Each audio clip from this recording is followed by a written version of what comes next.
It's been a year of significant development for DS Smith.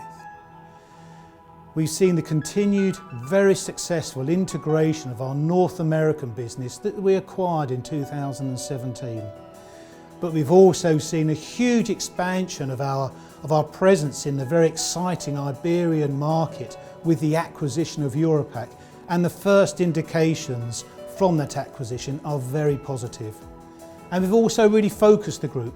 We've focused the group behind corrugated packaging by disposing of our non-core plastics division. So it's been a year of real development for DS Smith. And in that year of development, we've also delivered record profits. The results are up substantially. The margins at a record high. The cash flow's been strong, and we've taken market share across Europe in our core business. So overall, we're very pleased with that development. We see the opportunity to really grow our market share by delighting our customers. Our customers want more sustainable solutions. They want solutions that appeal more to their end customer. And as the leading supplier in Europe, we're ready to take those opportunities.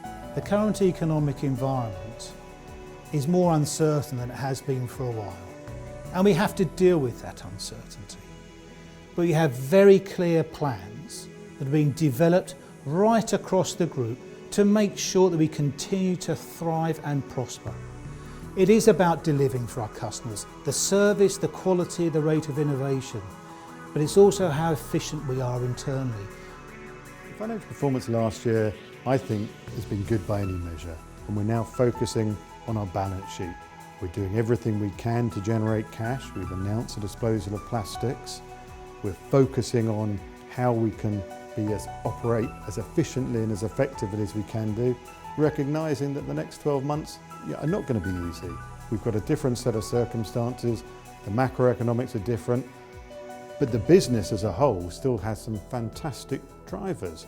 We've got the tailwinds of sustainability, we've got the growth that we're taking within the market, how our share is growing, the work we're doing with our customers on both sides of the Atlantic now, plus the opportunities we get with Europac coming into the group. I think we've got a very, very robust platform. We start the year in a strong position, but we expect the economies to be more uncertain than they've been in the past. So if we work in the right way, according to our values, and deliver the plans that we have clearly established, we're going to have another successful year and go on and thrive